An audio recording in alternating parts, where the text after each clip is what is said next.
magandang araw po sa lahat-lahat. So, it's me again.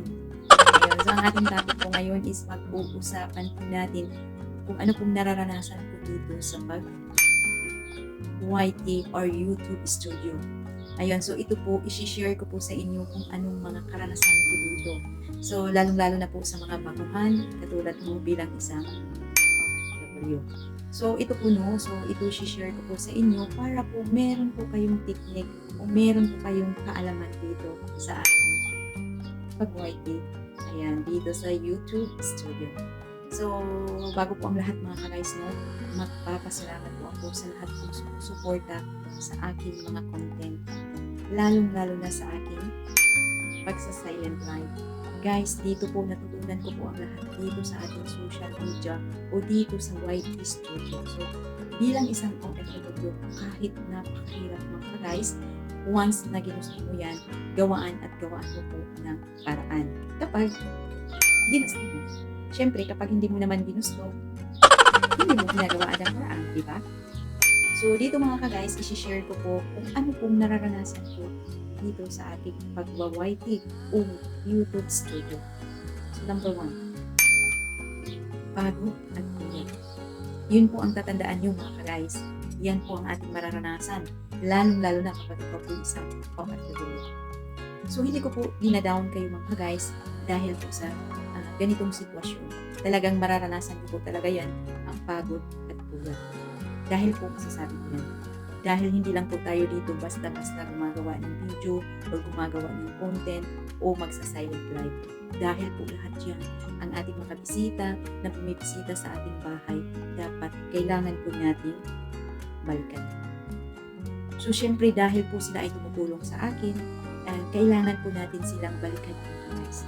Para yan po ang masasabi ko sab-to-sab. Kaya po sinasabi ko, ang mararanasan po natin dito sa pag-YT, puyat at pagod. So yan po mga ka-guys, napaka-easy lang po yan mga ka-guys kapag once na ma-manage mo ang iyong oras. So dahil po talaga ay hindi tayo isang artista, hindi po tayo sikat katulad kay Ivana Alawi na kahit naglalaba lang or naliligo, meron ng million views dahil po sila ay sikat. So dahil bilang pong isang OFW, so gagawaan po natin ang paraan, puyatan po natin, paghirapan po natin para po maabot natin ang binigay ni YT.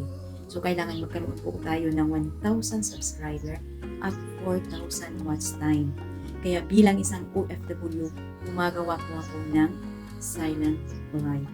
So napakahirap mga ka-guys, pero pag once na ginusto mo, maging masaya ka na rin at nalilimangan mo pa dahil marami kang matutunan dito sa pag-YT.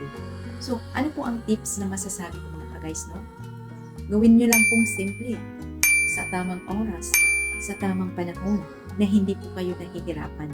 Yun po ang aking masasabi o yun po ang aking tips para sa inyo. So, pangalawa, nararanasan ko po dito na pinagtatawanan. Sure, dito po mararanasan, pinagtatawanan po kayo ng mga tao. Bakit sinasabi ko po? Dahil sa pinagkagagawa po natin, sa pinagkakagawa ko po, bilang isang OFW. Pero ano pong tips ang masasabi ko mga ka-guys? Hayaan nyo na lang po na pagtawanan kayo.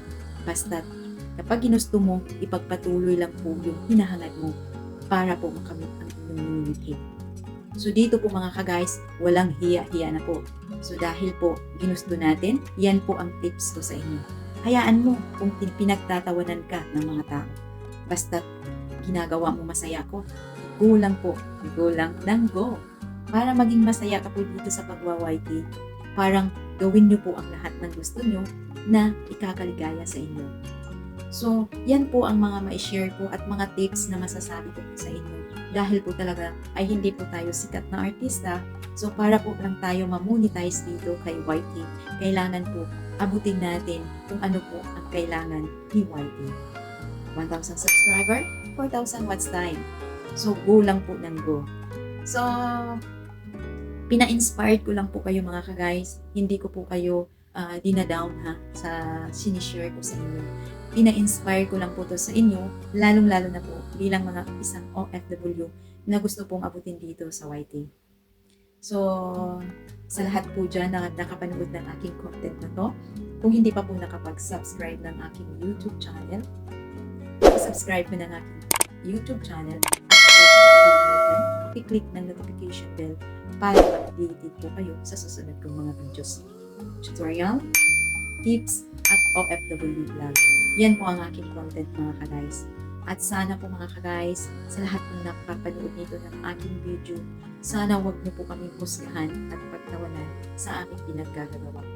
Dahil po talaga ako dito, minsan talaga naka-live silent po talaga para lang po abutin yung WH. So, ang WH po is yun pong watch time, yung sinasabi ko po na 4,000 watch hour. So, sana po, kung nagustuhan nyo ang aking content na ito, huwag pong kalimutan, like, comment down, para po malalaman po ano po masasabi nyo about sa aking content.